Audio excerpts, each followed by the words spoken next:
I think it's an exploration of a legend living his later years and dealing with trying to understand that. And that's one sentence. You want to do the second one? Better one? The last years of Salvador Dali and his wife Gala's crazy marriage as seen through the eyes of an innocent young man who's drawn into the art world. That was a better sentence. That was good. The movie came through Ed Pressman, who is my producer on American Psycho. And I was a little reluctant because I'd done a film about Warhol, but then my husband said, you can make this about a marriage, a portrait of a marriage. And so he wrote the script, and I was very excited by his take. It's also about Salvador Dali's, in his last years, his fear of death and aging, and then looking back on his life in some flashbacks, and telling stories to young storytelling. Yeah. So it's the last years of the artist. Yeah.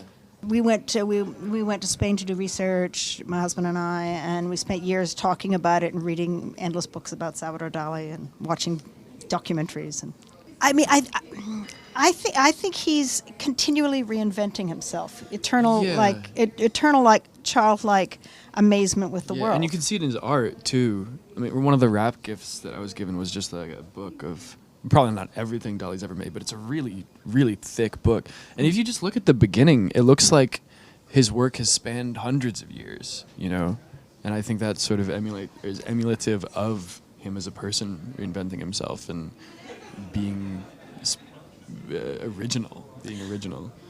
And I think he loved to provoke and astonish, and I think he did it for a reason. He wanted to wake people up. He wanted everybody to experience the world new every moment, so don't fall into old traps. And that could make him kind of mean or play provocative. I mean, he loved to shock people, and he loved to surprise them. So he's and he wasn't always the nicest person. He could be very kind, and he could be very cold and mean. So I think we wanted to, right, and your characters gets to see all sides of that, which I feel lucky to see. But it's the spectrum of, you get to see him being a almost literal child and being creative and artistic and original and being cold and mean and slimy and used. He's a lot of things. There are no one adjective to... Yeah, portrait of the artist, not, in all his complexity. Yeah. And, of course, the marriage, with the great actress Barbara Sakova. Sir Ben was attached to the project for about 6 years, and he was very loyal and faithful to it through all the ups and downs of trying to get it financed. And then Barbara Sakova, I found sort of, I guess about a year before we started, I knew that I was thinking, who was the great Fassbinder actresses? Because that would be a gala, and it was like Barbara Sakova, and she lives in Brooklyn, and and she's sweet working, and she's an amazing actress. I have to say, you needed to have somebody who could really go toe to toe with Sir Ben, as formidable and as experienced and as great an actress. So her gala was terrifying, in the best way. She's always hitting you, actually. I don't know. It is special because they were both really wonderfully warm to me. Everybody was. It was a wonderful experience all around. But there's always that part of you that's like, wow, this is someone who inspires me. This is someone who is a giant, who is great, who is fantastic, and they're standing in front of me. And they're still standing in front of you when it's your coverage. You're still standing in front of them when it's their... And they're very generous as actors, and we're always giving 100,000% of themselves in every scene, every take. So it was, I don't know, there's no one word to describe that either. It's kind of a masterclass. I was so happy for Chris that he's just, he literally, this is his first professional job. Yeah. He had never been to Europe. No. So you were like James. You were like thrust into this crazy world.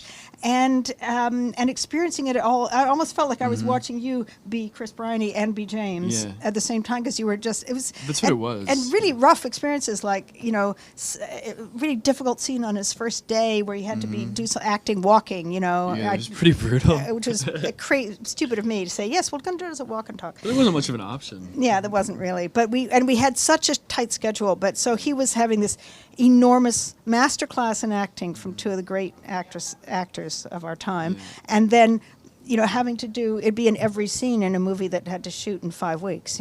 I saved my panic attacks for the night, so there was none of that was on set. It was great.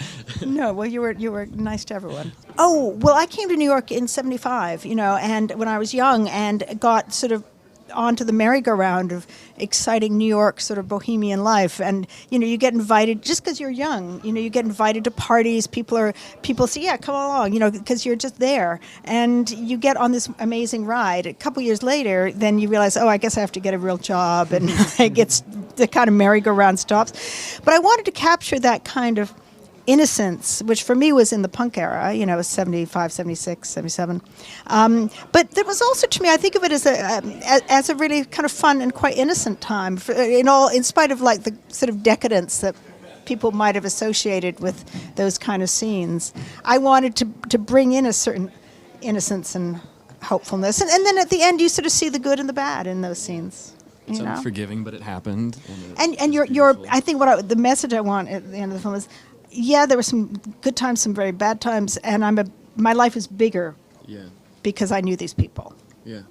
No, I just remember. Oh no, I mean, he was kind of more upscale than I was a bit downtown, and his world was very much uptown. So I didn't get to the St. Regis, but I think he was more like the Warhol Studio 54 world. I mean, there's a lot of things I think to appreciate about the movie. It's brilliant, and I can't watch it objectively because of myself, but I can watch everybody else objectively. And Serban and Barbara and Andrea and Mark and Zach and the work that John had done on the script and the work that you did with it. It's really beautiful. And I think my biggest takeaway, is the appreciation of the things that happen and the way that life will just move on. And I think the movie ends with a really sweet tone of life continuing, and appreciating that it does what it does, if that makes any sense. Yes, I think it's bittersweet. It's kind of a tragic comedy, and it's tragedy because everyone's life ends in death with a tragedy of death. So it's a portrait of looking back, really, memory and the mixture of the joys and the pitfalls of a long marriage. I think they're kind of. There's a line we had to cut that was from a scene that got cut, but Andrea Pejcik, as Amanda Lear says, they're sacred monsters, and that's what Dali and Gala are, and they're in ways amazing, and they're also sometimes monstrous in their behavior, but they're like when giants walk the earth. They're larger than life, and we're glad that they happened.